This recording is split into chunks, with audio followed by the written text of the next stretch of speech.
So I'm Linda Brubaker, and this is Job Search Lunch and Learn, and I'm really excited you're here. Now, I know you're probably not, but please know this is a job seekers support group. We're all in the same boat. We're all here to provide you with resources and support and ideas and tell you you're really not alone. So let me tell you first a little bit about you, about me. You can tell you about you. Obviously, I haven't had my coffee yet this morning. So I'm a job search coach, and I've been doing this now for the past 7 years. I came to this with over 20 years of experience in human resources. So I've been an HR business partner. I've been an internal recruiter. I've managed recruiters. I've been a headhunter, an executive search consultant, and I've been a hiring manager. So I'm bringing you information from all different sides of the desk in order to help you find that next forever job. Now, as I said, this is a job seeker support group, and I do this as a labor of love. This is my give back, but I support that work with my coaching.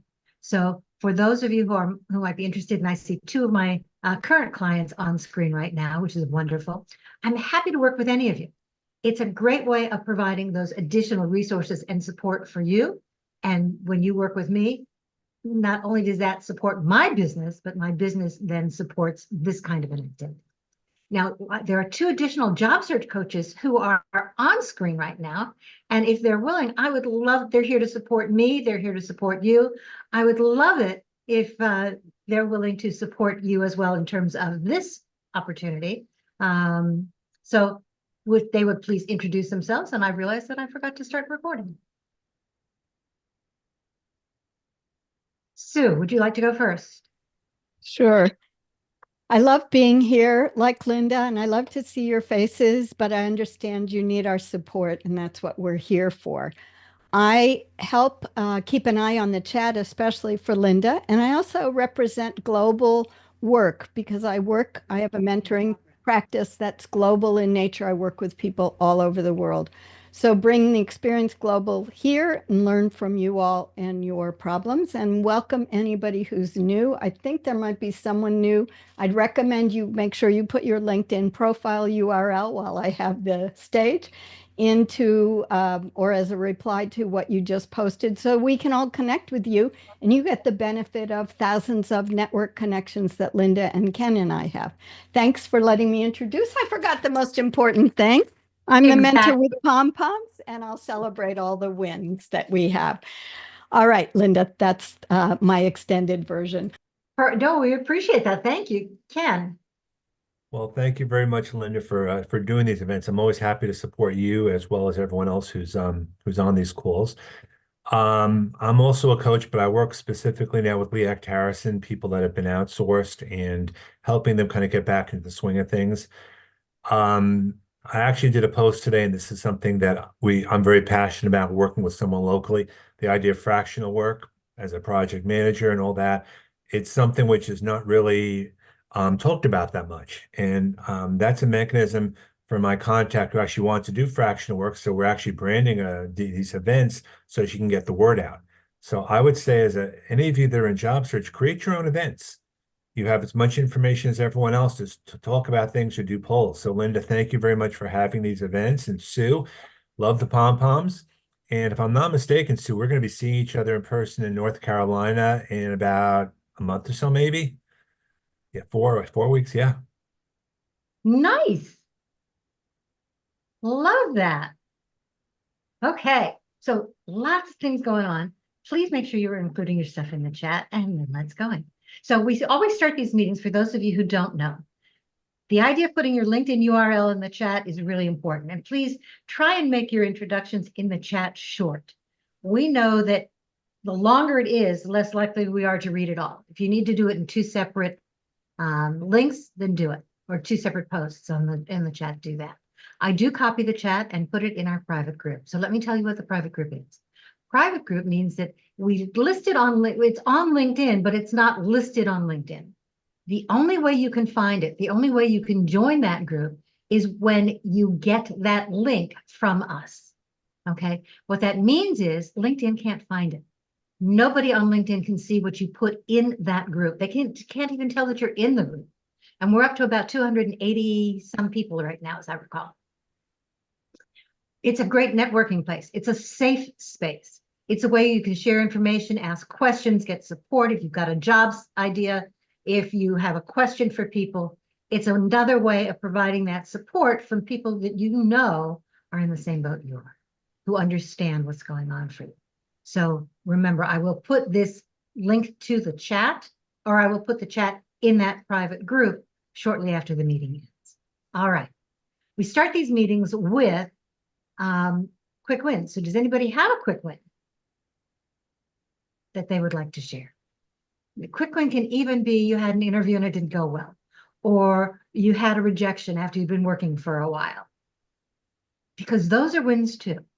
They're positive activity. They're things that work. All right, Stacy. Hi, everybody. I've been speaking with Linda for the past couple of weeks about my quick wins, so she knows what I'm about to say. But I did have interviews yesterday with a company that I've been chasing basically for the past going on almost 3 months at this point. I think they went well. I'm hoping to hear something by the end of this week, but we'll see. But at least it was an interview. I'll take it, right? So Any interview is a win. exactly. Congratulations, Stacy. Do keep us posted. I will. Thank you so much. You're very welcome. Lisa. Hi.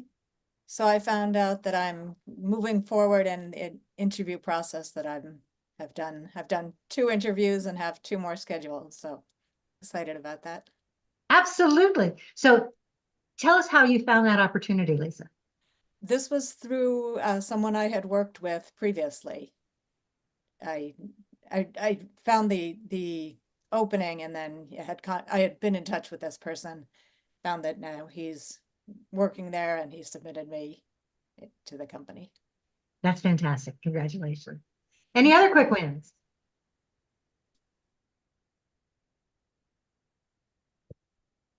Mhm.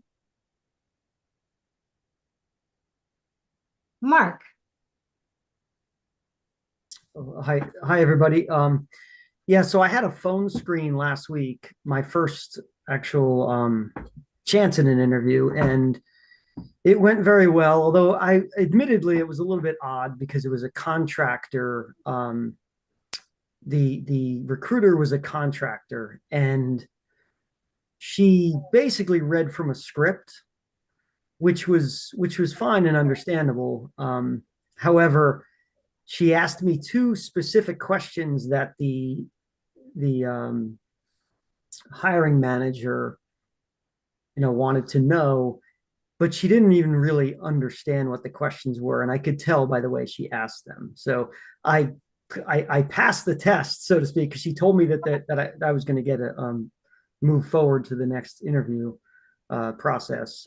Although I haven't received an email, so I haven't received that email yet to schedule the interview. So I need to follow up. I think I'm going to wait perhaps another day. So yes, so far so good.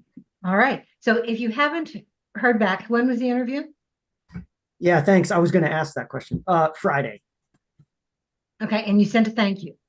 I sent the thank you Friday evening, correct. So they, received it. Okay. So this is only Wednesday. Okay. If you followed up now, you still could. Okay. But they haven't even said that you're moving forward at this point. So at this point, your follow-up is more on the basis of another, gee, this was really good. I really enjoyed it. I am looking forward to next steps, not what's your time frame. Okay. Well, that I did that already. Like, she told me I was moving forward. And then I had said, oh, thanks, looking forward to the next. And so that's kind of where we are. Okay. So did she give you any kind of a time frame for what they were talking about, Mark? She did. She said this week I will hear from a recruiter, from the actual recruiter, because they're hiring so much they had to contract out the phone screens. Got it. So Yep. We're still in the middle of the week. Yep. I would wait until Monday. Okay. Yeah, that's what I was actually going to ask that. And then one thing has just occurred to me, which I think it might be relevant for everybody here. so right now I'm looking at myself, which is tremendously distracting, which if you noticed, I kind of paused a little bit.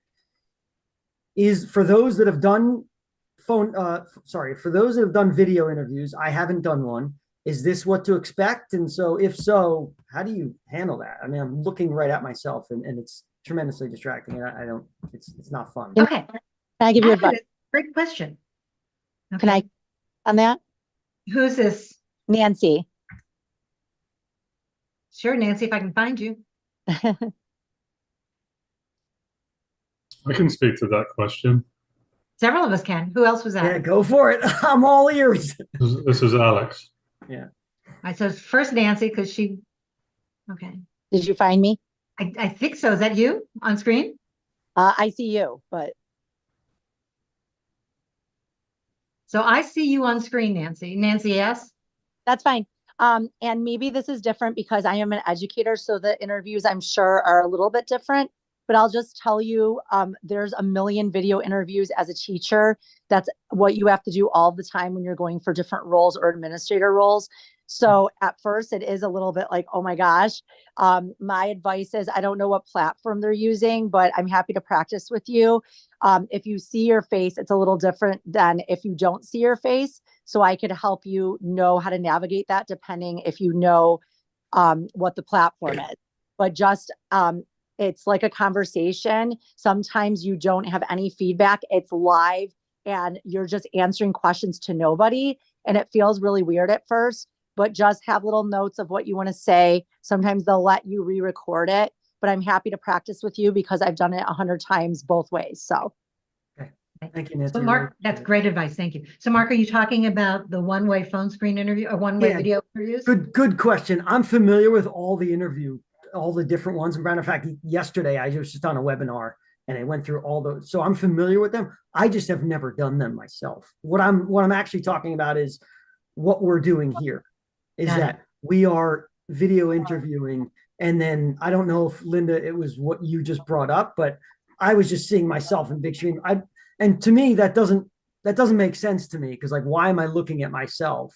Right. I know why you're doing it. You're projecting my image to everybody else, but correct. I shouldn't be seeing myself and everybody else is small. That's what I was right. So you're doing that because I did that.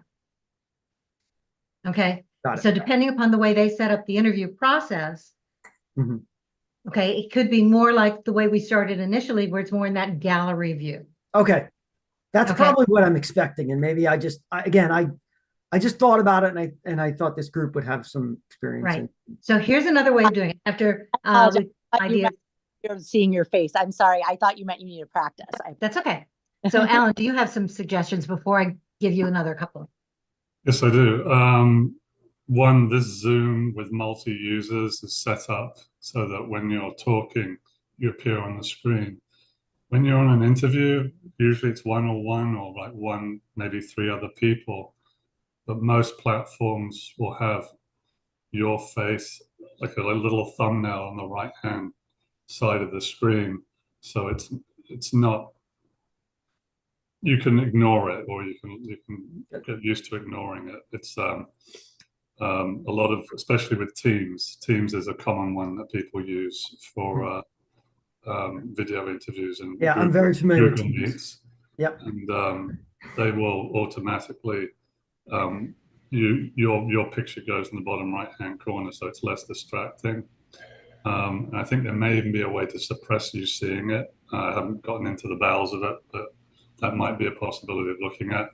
One thing that's very helpful for you and the viewer, I know people love like fake backgrounds and stuff like that. That's almost more distracting than seeing your books or collections. What I tend to do is like, I do them in my kitchen because I can take down pictures and I just have blank space behind me so I don't distract myself or the interviewer. So, that's a thought. Thank you. Anybody else have a suggestion for him before I do? Okay, so at the top of your Zoom, I'm sorry. This is Karen Lim, really quick. Yes, Karen. Because I want to make sure my hair is fine and I'm distracted as you are. I totally get that. I try to take their piece and move it up towards right under where your camera is. So you're looking more towards that because they can see you looking this way and that way. So I try to do that, and it makes it so it's really hard to focus. You can't see anything else, but that's what I try to do. That's my tip. Thank you. A couple of great ones, and I really appreciate the fact that y'all are sharing this. So let me give you one as well. At the time, and I admit this works for Zoom, I have not that additional information for Teams because I don't use Teams as much. But at the top of your Zoom screen on the far right, you'll see a little something that says View. If you click on View, there are several things that might help you. One of which is you can change your view. It's not going to affect what they see. It affects only what you see. So you can change it so if you wanted to, you can change it to speaker view, which is what we have now. Okay, which means that if you were the speaker, you're going to be the one who's in the center of the screen. It also means that their thumbnails are going to be smaller up at the top. What's nice about that is that you really only see them. You're going to be small all the time, no matter what. The other thing that you can do is if you're really distracted by your own view, you can go to that view and it says hide self view, which means the only people you will see on screen will be them. And I know there are some people who are so uncomfortable seeing themselves at all that works. I'm not a big fan only because you have more of a tendency to drift away from the camera that way because you can't see that. If you do it in speaker view, you will be in a small thumbnail right at the top of the screen. They will be larger, but your picture ends up normally right underneath the camera. It's just that little video cue. So strictly up to you. But those are some additional tips. Thank you. Thank you. You're very welcome. Anyone else have a? Eric would like to ask another question about visuals. I'm sorry, who's this? Eric, who actually put himself on camera. You did. Good for you. I see you. Tried to be a big boy today. So my issue with myself is I'm in my 50s and I don't want to look like I'm in my 50s. I glow. I look pink. My glasses glare at people and I don't know how to fix all this. What are people's, I mean, look at Alex. He has a nice tan. His glasses aren't, throwing out light. I want to understand what to do to make myself look better on camera. Okay. So where is your camera? Do you have an extra light in the room? It's right on top of my monitor looking down at me. Is there another light in the room? I actually turned all the lights off, but there is a skylight above my head.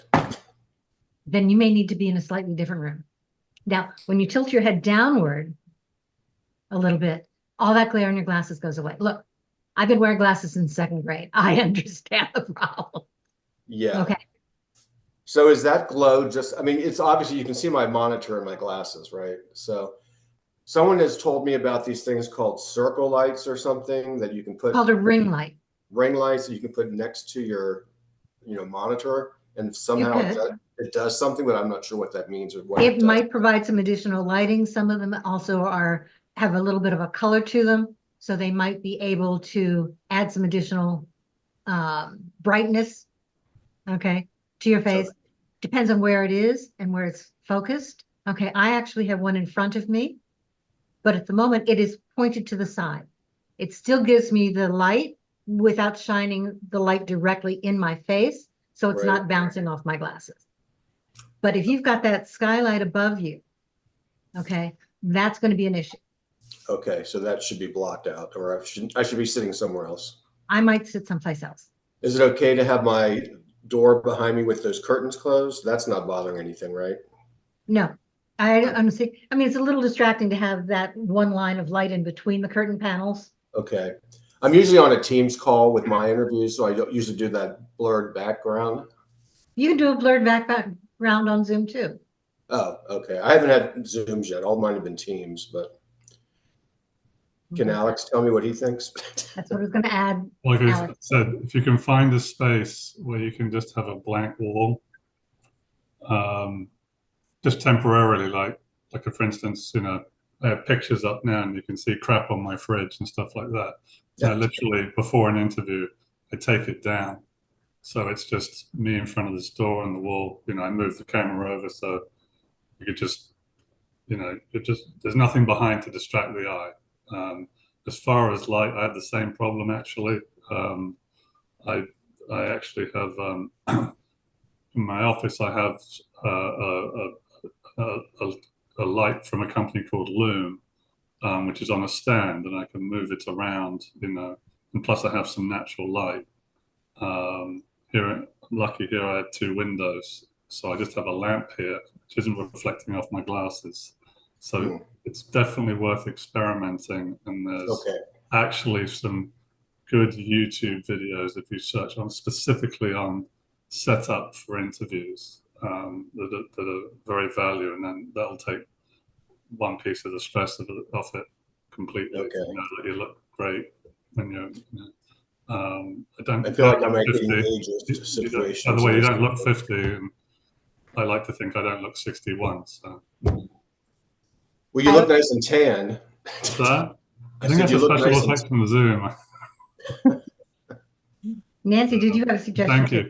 Yeah, my husband has these lenses. I think he actually got them at Costco just with his normal glasses or at the eye doctor, but they have no glare because he works in sales and he's always on video conferences, and it has, I don't know what it's called, but maybe call an eye doctor, and it was just some kind of coating and it makes no glare, so he looks good on camera and it's not distracting.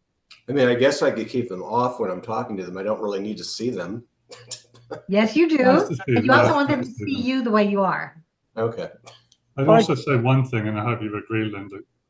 Don't overthink it too much. I mean, everybody understands that lighting's an issue on these things, and they're there to listen to you as much as look at you. So. Exactly. You're not going to lose out on an interview because your glasses glare. Yeah. I just meant if it bothers you, there's things that help. Sure. No. Okay. Appreciate that. Thank you. You're welcome. Any other quick questions? Because otherwise what I'd like to do is, or other quick wins.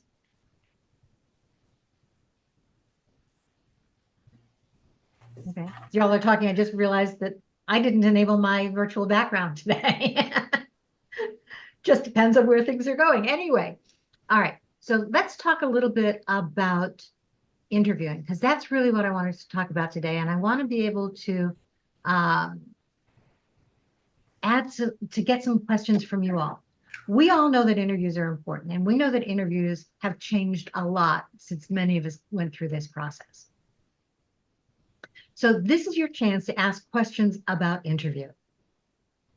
Interviewing really is about what you can do for them, just like your resume is, just like your cover letter is. It's not about everything you've ever done. It's about what you can do for them. I don't know whether any of you saw my post yesterday, but I actually almost talked myself out of a job during an interview process. And it was kind of a wake-up call because I was going through, I really wanted the job. I really, really wanted that job. And I was in the interview process, and I didn't remember to stop talking. And I'd gone through my experience and why I was a good fit. And then I added one totally extraneous thing, had nothing to do with the job. Okay, something I was proud of, but I thought, you know what? It's that extra. They were looking for A, B, C, and D, and I can do A, B, C, D, and F, and Q. And I started talking about the Q. And the hiring manager stopped me. He said, that's really great, but what does it have to do with this? I stopped, I regrouped, and that was my wake-up call. Don't bring up things that don't relate to the job. It's more of a tendency to talk you out than talk you in. All of your stories, all of your examples have to be based on what you can do for them. Nobody's hiring you for everything you've ever done. Their goal is to see what you can do for them and how you can do that better than anyone else. Does your past experience contribute to that? Of course it does. But I want you focusing on me, not on what you've done for somebody else, not on the past. And as a hiring manager, as a recruiter, I can't tell you how many times people have talked themselves out of jobs because they haven't stopped talking. Okay. I don't know whether you've heard some of that as well, Stuart or Ken. Nope. Okay. Yes, Jim. Sorry, it took me a second to find the unmute button. All right. I've been hearing the same thing at these USA events that I've been going to. There's a manager at OPM, Office of Personnel and Management. He's great. He works in Treasury. He gives great presentation. If you get to attend one of them, it's fantastic. And he says the same thing you just said, to go and grab the description of the job and point by point show how you have accomplished that. And if you can add more to make yourself stand out from the rest of the candidate, even better. Exactly right. So I'm going to go one step further than that. I was working with a job search client the other day. We were doing some interview prep. And as we were looking at the posting was misleading. Posting was a lot of the nits and grits. And what we wanted to focus in on was not the doing the job, it was managing people doing the job. And looking at those nits and grits are the skills that she was going to be managing the people doing the job, not the rest. So the idea is not just to go through everything in the job description. That's absolutely important, but to go beyond that, to think about what is the purpose of the job. And that's where you want to focus. If you're reading a job description well, not only do you know what you're going to be doing, you're going to be able to figure out what the company's hot buttons are for that role. Those are the things you truly want to stress. And since we can't or don't recommend talking about some of your soft skills in a resume, listing those as skills, if you think about it, the hard skills, the things that you've done, right? The skills that you bring to the job, those are the things that get your foot in the door. It's the soft skills, the way you do the work, the way you interact with people, the way you tell your stories. That's what gets you the job. People hire people they know, like, and trust. The initial part, that beginning to know you, comes through the resume. The rest of it comes through your interview process. Okay. So my three quick tips for interviews. Read the job description and try and read between the lines. Focus in only on what it is they want you to do, not everything you've ever done. And when you're done talking, embrace the silence and be quiet. If they have additional questions, you can ask, or they will ask. The other thing that doing that hard stop when you're done talking works for you, turn that silence, if you want to, into a question. We often think that the only time you can ask a question is at the end of the interview. Not true. The best interviews are those where you're actually turning them into a conversation. So if you've given your answer and you said, here's how I do this, I'm curious, how does it work here? Or what challenges are you facing doing this? They may choose not to answer it now, but they're already thinking that you're going beyond the standard. Even if they say, yeah, we'll get to that later, it's already in their head. You're standing out from everybody else because you're focused again on them, not on you. Your goal during the interview is to demonstrate what you can do for them. And part of that is being able to read the situation, to read the room, to ask them what their hot buttons are, because that way you focus future responses on what they've just told you.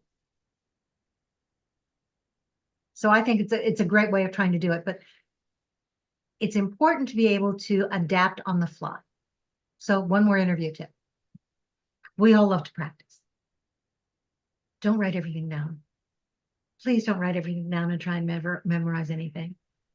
On the other side of the desk or the screen, we can tell. And it doesn't work well. I want you to know what you're talking about, but I don't care about the exact wording. I want to hear you and your response and the way you interact. And that's what's the important thing. And if you've memorized everything, sometimes we're so concerned about trying to remember exactly what we wrote down that we lose not only the spontaneity, but we're so focused on what we want to say, we don't actually listen to what it is they're asking. One of the biggest red flags for a recruiter or a hiring manager during an interview is if you are not answering the question that they actually asked. Huge red flag. Yes, Bill. So as far as taking notes during the interview, are you saying the same thing, or should we be cautious with that? It's okay to take a note, but I would ask them in advance or tell them in advance. Okay, I want to make sure that I'm not missing anything important in terms of your question. May I take a note or two? But if you're taking a note or two, that's the key word. 1 or 2 words. This is not writing everything down. Taking too extensive a note will be distracting both for them and for you. So if it's a multi-part question, you may want to write down word 1 and word 2, but that's it. Thank you. Of course.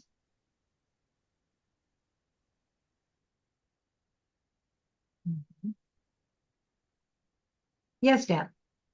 But at the same time, if someone is asking you such a long-winded question that has so many different parts to it that you need to write it down, isn't that borderline obnoxious of them too? I mean, how are you supposed to I mean, seriously, how are you supposed to remember all of it and comprehend it and make sure you answer the question fully if there's so much to it?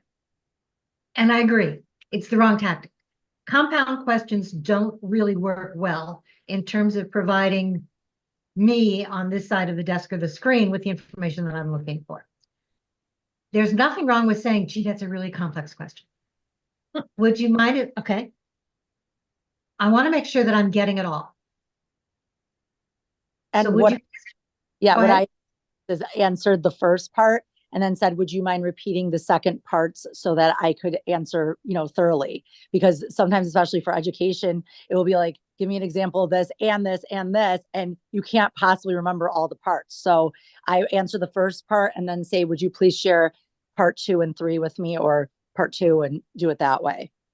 But yeah, So yep, absolutely. So you can do it that way. Here's an advantage to an on-screen interview. Okay. If they're willing to do it. We've been able to chat here. I've encouraged some people, and they've been very successful at it, for those multi-part questions to ask the interviewer to add those pieces into the chat so that you make sure that you are not missing any of them. Okay, thank you. Okay. Of course, you can also say, I want to make sure that I've missed it, and I realize that I've only answered the first part. Can you please tell me now what the second part is so that I make sure that I get that as well? I wanted to make sure that I'm covering all the bases. And that doesn't come across as you're not remembering. I mean, it's when it's just like thrown at you so much. Okay. So that's why you say up front, gee, this is a very complex question.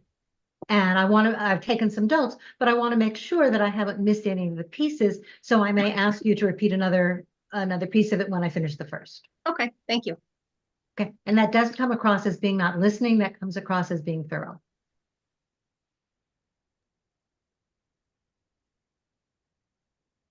Other interview questions? Questions about it?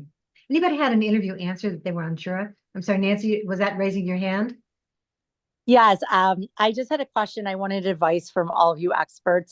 If I'm going to possibly shift and do a little more corporate where I do training with my education skills, what's the difference? Not the difference that you would know education interviews, but what's the focus for corporations, and what should I be ready for of the kinds of things to show those transferable skills.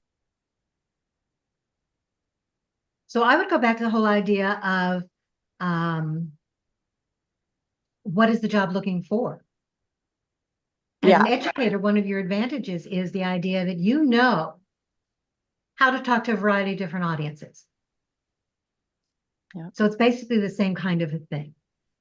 Focusing in on what it is they want to do and trying to change your stories so that they met that situation. Ken. You know, I was going to say it's a couple of things. If you look at the job spec and you look what they're looking for, take some of your past experience and explain how it might be relevant to what you're looking to do. Like where it's learning and development or training, some of the skills are going to be transferable. Others may not be exactly, but if you can speak to something in your past and how it was successful or how you were able to complete something or maybe what the challenges were, you can give them a better sense of things. Because as I've said before, my wife's was a teacher for 30 plus years, and there are things that would fly in a classroom and probably not in corporate, but a classroom is a classroom, if it's training versus online, so I think you probably have to look at it a little differently, but it's still training people and maybe managing the class and having a list of a curriculum or something, whatever they're looking for. Just maybe ask what their challenges were or what they're looking for from someone like you. I mean, these are just things to think about. Yeah, I don't know where to begin, but it's exciting to kind of think maybe I want to do something even I could go either as like a director or assistant principal role, which I'm ready for, and help students at a college level that are international because my background is in multilingual education, or I could be a trainer and help at a corporation. Well, you could maybe be a trainer, let's say at a community college or something, or for teaching a class there as a sort of like as an adjunct or something on the side.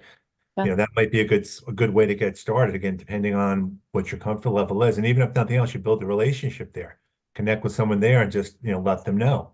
I don't know if there's an adult school by you or anything like that. That's a great idea. That whole idea, it's not going to pay you a heck of a lot of money. I'll be honest. Okay. Right. Adjuncts don't earn a lot of money, but you don't do it for that. You do it partially for the give back, but you also do it to gain that added experience outside of a traditional kind of a classroom setting. Look good on a resume and a LinkedIn profile too. Definitely. Absolutely. Not only that, you'll gain some valuable contacts as well. So I think that's a great idea. And you want some more, Nancy? Let's set up a call. Let's talk. Okay. Sure. Expert in wants to tutor someone like me that in the education world, you don't use it. I want to build my profile. I've never really used it. So anyone that loves it, let me know.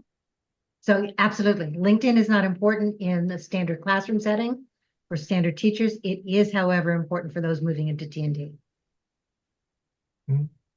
Great question.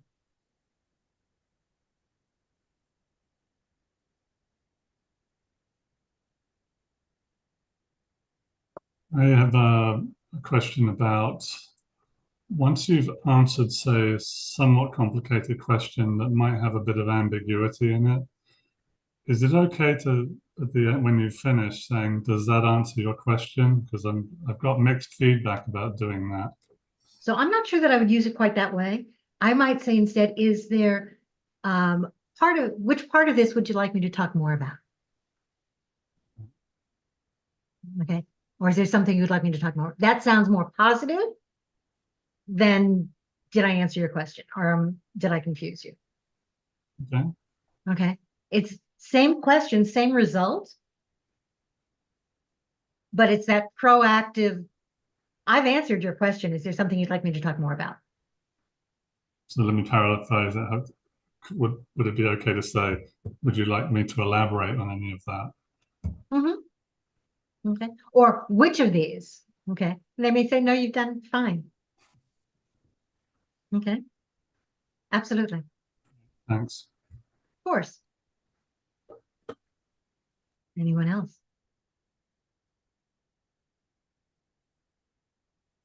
Putting together those stories for your interviews is important. How many of you use something like a STAR method or a START method or a CAR or any of the rest?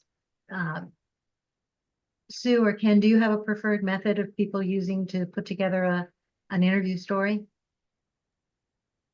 I mean, I think it depends on the type of job. It depends on what they're looking for there. I don't think there's a one size fits all. I think the most important thing is when you go for an interview, it's basically how can I solve your problems? What are the, you know, forget the job spec with the wish list and the whole pink unicorn thing. What are the main things, the main pain points, as much as I hate that word, that you really need me to do hit the ground running? And I would elaborate on that, you know, in that way. Absolutely. What can you do for them? Yes, Sue. Yes, what can you do for them? And that starts with the R, the results, the achievement. And I think that what I hear from people about STAR and all the acronyms is people get long-winded about the situation and task, and we don't get to the bottom line. Flip everything around. Those of you who remember, I've talked to you about evidence-based results. Start with what you did that you achieved. And if you can, start with the outcome you're contributing to. I helped ensure I ensured that the annual report for the donor was complete by contributing the chapter on communications results showing great progress or something like that. So you capture their attention with bottom line up front is an old military BLUF acronym with the engaging people right away. So as Ken was talking about results. I think if people practice more their stories, talking about the results and then saying, let me tell you how I got there, then you are going to be seen as, oh, they understand we need to produce. So just a comment about it. I think STAR, SAR, all of those are great preparation, but then think about how you can talk to the story and make it conversational. Don't say, let me tell you about the situation. Let me tell you about the task, because I've heard some prep practicing like that. So just a comment, make it conversational.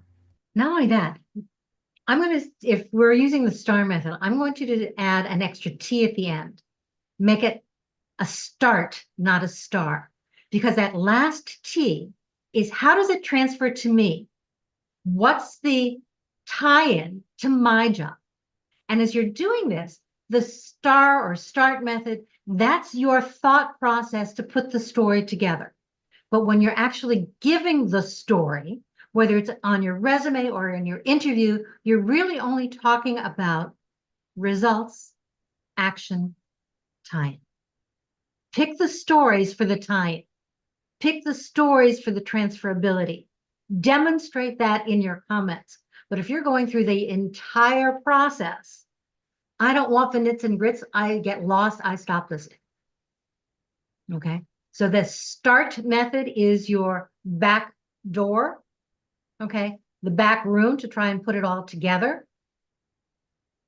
But the rest of it in terms of your conversation is demonstrating what you can do for them. And that's your story. And I saw somebody in the chat very quickly say, you know, he does some of this for behavioral questions. Every question is a behavioral question. Every single question, whether they are asking for an example, whether they're asking for you to tell you what you did or not, every single question is a behavioral question. If you want to get the job, that's what you need to focus on. Okay.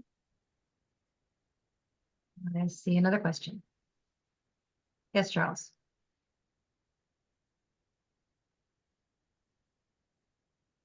Unmute, Charles. Sorry, this isn't related explicitly to that, but my question is, how do you handle addressing being separated from a company and then, you know, you're out, you're looking, it's been a little while. You don't want to speak badly about the company. There were obviously challenges there for you. How do you recommend addressing some of that? So when you say separated, this was not, I mean, there are lots of involuntary separations. It was a voluntary-ish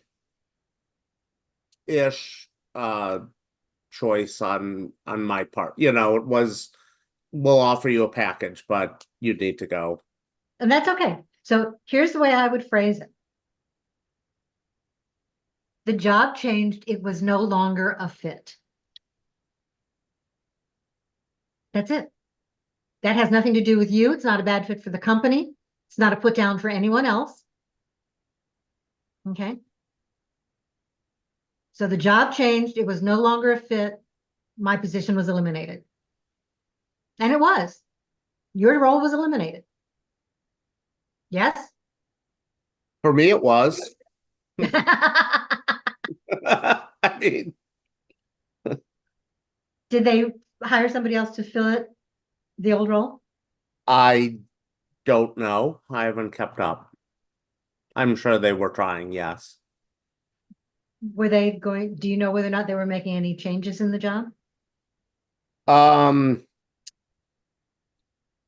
know that I was sort of the first one in this region, and I mean, in my opinion, I didn't really I got thrown in and didn't develop the base I needed to be successful. And then at the end, they were adding people, but I just never got my load lightened, and then I was separated. So it was sales related. So even though I was doing pretty well on quota numbers, it was something a previous boss had said was very interesting, which was once they lose confidence in you, especially from sales perspective, it's very hard to regain that. And I think that was pretty much exactly how it went. I think it's probably true. Can you talk with a lot of people who've been in these kinds of situations? Do you have any advice? I think for the most part, you don't want to, you want to look at things in a positive way as much as possible. I think job seekers probably overthink a lot of things more than they realize. Interviewers are just as nervous as job seekers in a different way because they have to be accountable to others and they don't want to make a mistake. And I think the mistake a lot of job seekers make is that these are conversations. And you have the ability, if you don't like the conversation or don't like the way it's going, that's okay. Because every interview is a learning experience. I Sure. think that's probably a big part of it. Because I've been on the other side. I've had to hire people. And it's amazing to me how at the last minute I have to throw a bunch of people together to come into the interview with me because I don't really know much about the job. I need someone there who knows more about the job than me and can answer the questions. So I think having that insight helps. I think as a job seeker, you just assume it's like an us against them thing, and it's not. So similar, building on that, Ken, my next question would be, I've applied for jobs and I see that those jobs are still out there. They're still looking even a month, 2 months, 3 months later. I've read about ghost jobs. The Fed just cut interest rates 0.5 point. Maybe that helped the economy. What's your feeling on these postings that they linger out on these boards? Linda, you and I are kind of rolling our eyes probably for the same reason. Go ahead, Ken. There's different mechanisms. First of all, a lot of times a job is posted for X amount of time and it's not taken off. And then in some cases they're getting resumes, and in some cases they change 1 word or 2 words and they go through the whole process again and again instead of looking at the people they have. I mean, most companies don't really know how to hire people. I don't know another way to basically say it. And they're just caught up with whatever they're caught up with. So that's why I think networking is so important. I mean, I know of jobs in my area. Do I post them on LinkedIn? No. But I reach out to people I know in the area that might be interested because it's just easier that way. And the people that send me the jobs trust my judgment. And I'm sure it's no different from you, Linda, or anyone else. I mean, it's the whole idea of like, if you're within a company, they're looking for someone who maybe can recommend someone. You just don't know. You don't. And while Ken is right, networking plays a huge part in it. I will tell you that I have never gotten a job through networking. All of my jobs have come through direct response. And I think that the networking is a fantastic thing to get either your foot in the door or to find more about the company, to find some of those areas, but it's still up to you to make all of those inroads and those efforts. Back to the idea, though, of why all those jobs are posted that way. That's the subject of what we're going to be talking about on the day before Halloween. Okay, the trick or treat of job search world and real jobs, fake recruiters. But there are a couple of reasons that companies are doing that. One is that we find sometimes that they think they're ready to hire and they're not. They're trying to build a pipeline of potential candidates. Sometimes they're doing it because, unfortunately, their stockholders want to see that they have some growth going on, and one of the ways they do that is by looking at job openings. Some companies have admitted recently that they're posting jobs they really don't intend to fill because they can tell their current employees, see, help is on the way. Okay. And we know that there are some people who are posting unicorn jobs. The jobs where they're looking for that unicorn and haven't figured out exactly what that job needs to do. So you're going to see some of those. You're going to see people who continue to repost the same jobs over and over and over again. Sometimes it's because they don't remember to take it down. Sometimes because they have it on autopilot. Linda, I was just going to say, I also sometimes don't remember if I applied for the same job that I was looking at the next day. And that may be. So that's another reason to keep track of what it is you're doing by company name, job title, and date, so that you know exactly what it is. Yeah. Would you recommend, as it stays up a month, 6 weeks later, reaching out if you know somebody there, trying to connect, submitting? You have nothing to lose by doing something like that. Absolutely. Cool. Thank you. You're absolutely right. Okay, Deb. I was going to address what Charles was asking about reaching out. Someone else so I'm an HR recruiter type TA person, for those of you that don't know me. And in my HR networking group, somebody had suggested, and it's something that I need to be better at doing myself, is a 3x3 method. 3 business days after that initial contact or interview, call and follow up. Then wait 3 more business days, call and follow up. And then on that final 3rd business day period, you basically just say, hey, I know you're busy. I'm still very interested in your opportunity. I just wanted to reach out one last time to see if there was any interest, that type of thing. So it's not daily, but it's over the course of a few weeks, and it's just keeping your name fresh in their mind. And like Linda had said, I also do the spreadsheet with the company name and the date and the rejection and the date of that, or the date of the interview. But then I also have individual folders in my computer and individual folders in my documents. And what I do is I take a screen, I print to PDF the job, because the links will expire. And I learned all that from Linda. So thanks, Linda. You're welcome. So just for whatever that's worth for everyone else. Okay, so I'm going to talk a little bit about Deb's 333. My view, having been on the other side of the desk, okay, as the recruiter, the internal recruiter, the hiring manager, 333 sounds a little fast to me. Okay, especially because I'm not recruiting for just one job. I'm recruiting for a lot. So if you want to do 3, if there's something there, and then wait another week, and then another week after that, that may be work. Maybe spread them out a little bit. I'm also going to suggest that instead of phone calls, do an email. Mm-hmm. People are more likely to respond to an email than they are to a phone call. Most of us get so many phone calls that unless there's something urgent, we don't necessarily even respond, right? Unless we know the phone number. If you're calling me on my cell, I don't answer that call unless you leave me a message. And even then, it may not be the same day. People are more likely to respond to email. They're in their email all day long. So an email is a much better way of doing something like that. Okay, besides that, I can do email at night. Right. Okay, on the train, sitting in front of the TV, whatever it is. I can't return phone calls and I won't return phone calls at that hour. Stacy.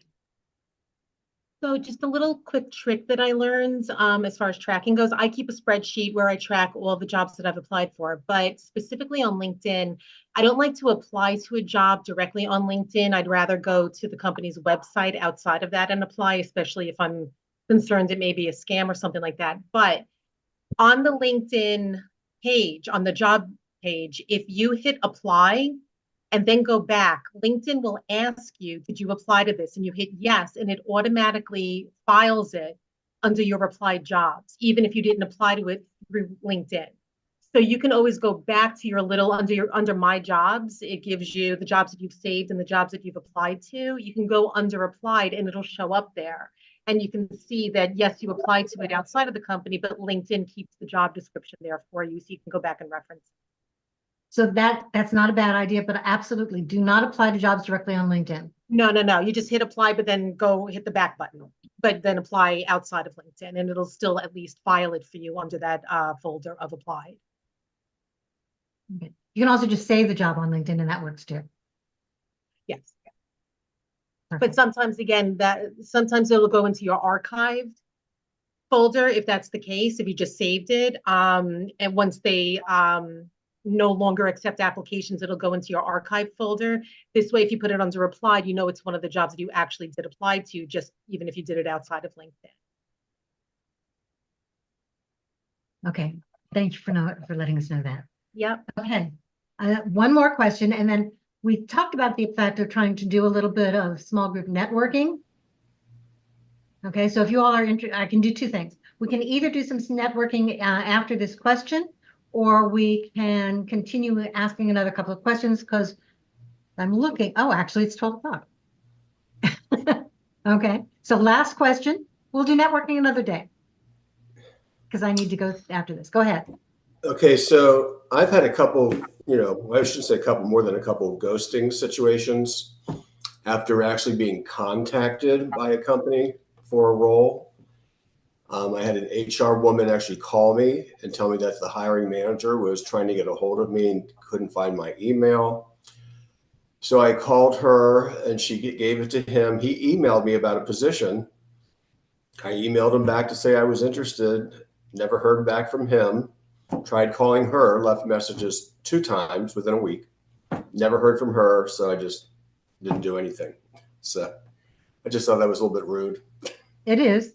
Especially when they reach out to me. I know. Oh, well. That was that. I appreciate it. Thank you. Can I ask you a question? What is the reason? So if there's a position that you interview for and it's great, and then someone internally gets it, this could be for education or not, and then there's an opening with the same one, like they need more people, wouldn't they just go in the old pool? I know you talked a little bit about that, but what would be the reason to not hire the one that you almost hired that you liked? I was just curious. Isn't that an interesting way of doing it? Doesn't that make perfect sense?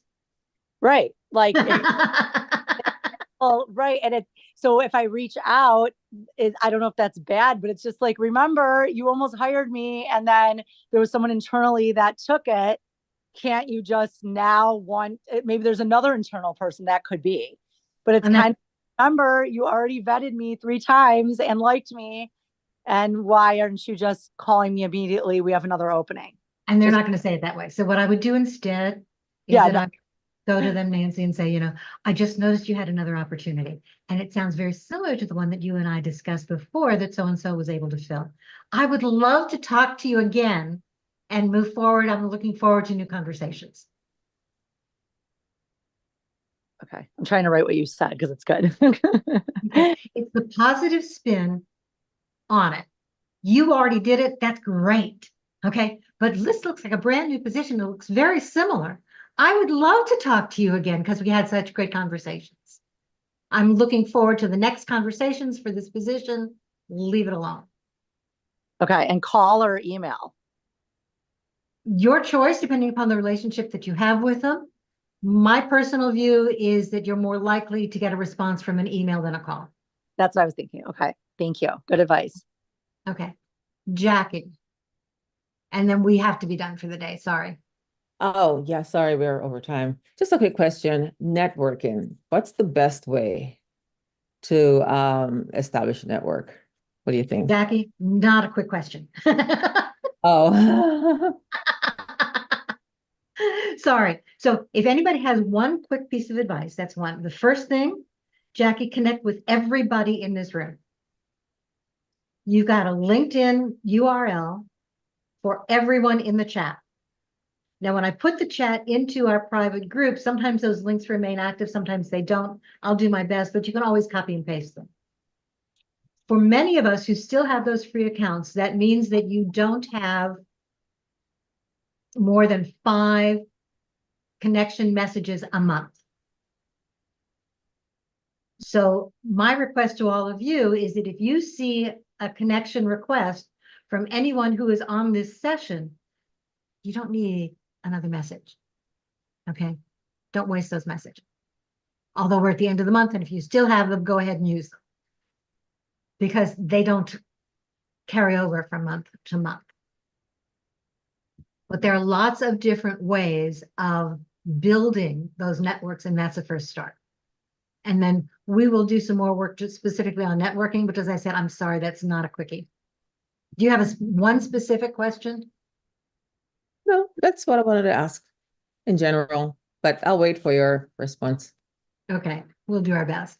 By the All way, right. the T, what's the star, STAR, and then you said the T. What was that T for again? Situation, task, action, result, transferability, or tie-in. Thank you. How does it Okay, relate to the new job? that's it. Okay, thank you. You're very welcome. Mhm. Thank you guys for hanging in with me so long. We've gone a little over, and that's okay. Next week, we're actually going to be talking about a free-for-all. It's an Ask Me Anything kind of a session. So bring whatever job search questions you have, and we'll try and answer as many of those as we possibly can. I'm going to stop the recording. And what we're going to do then is, as we move forward,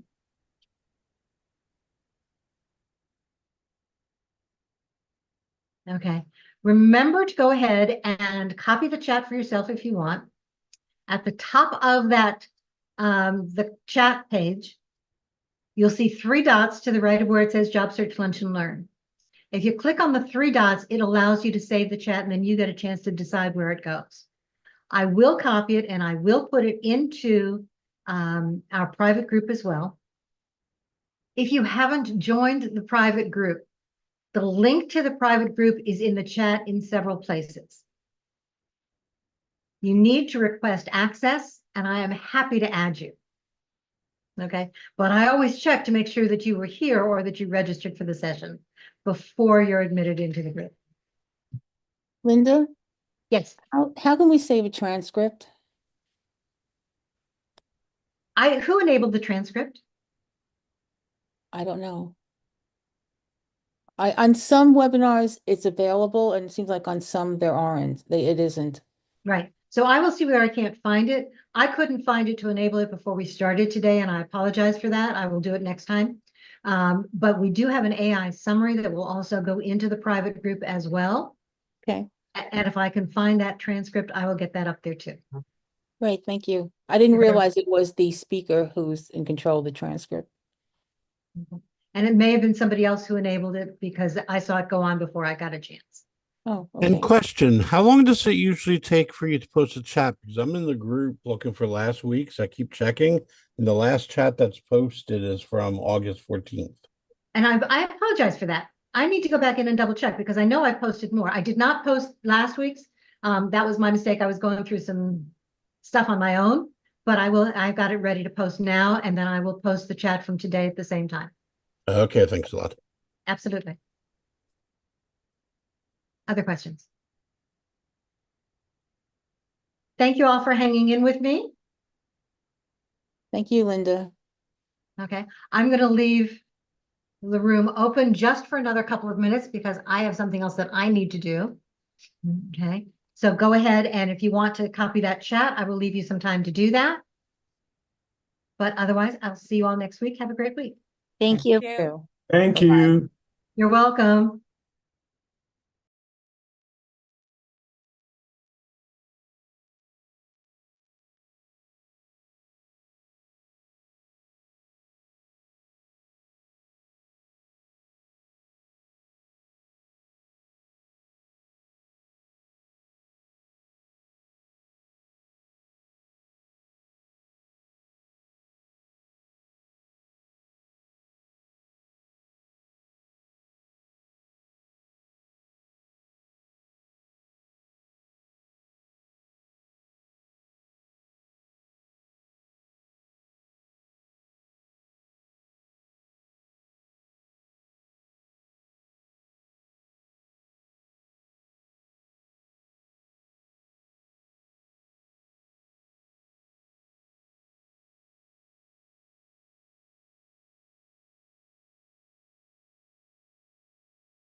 Hello, everybody.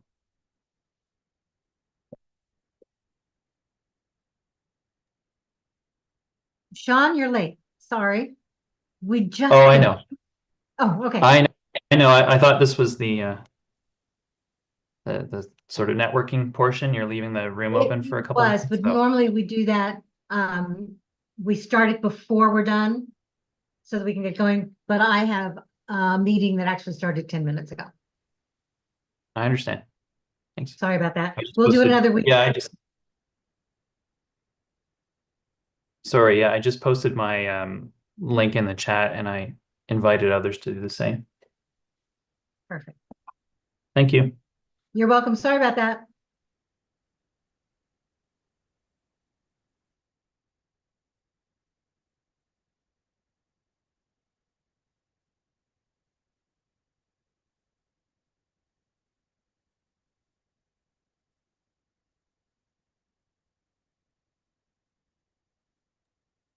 Linda, Yes.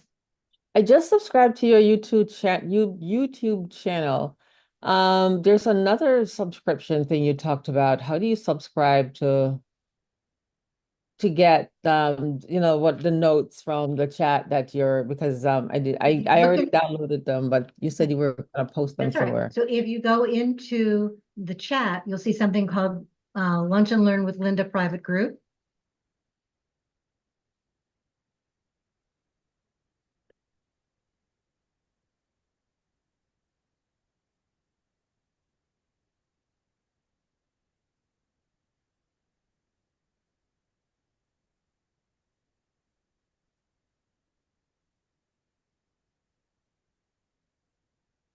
Oh, okay. I think I'm already in it, by the way. Could be. Okay. Thank you. You're very welcome. Bye. Bye-bye.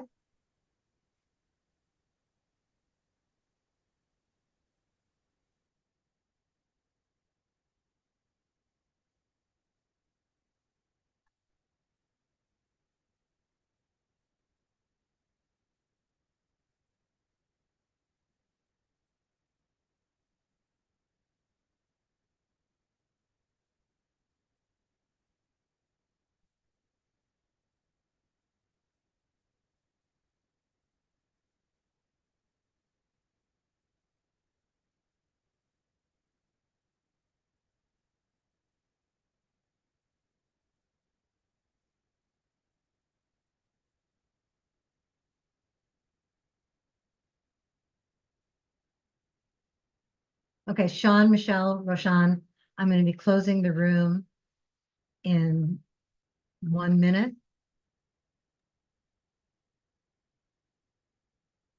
Thank you. Have a great afternoon. Bye. Thank you.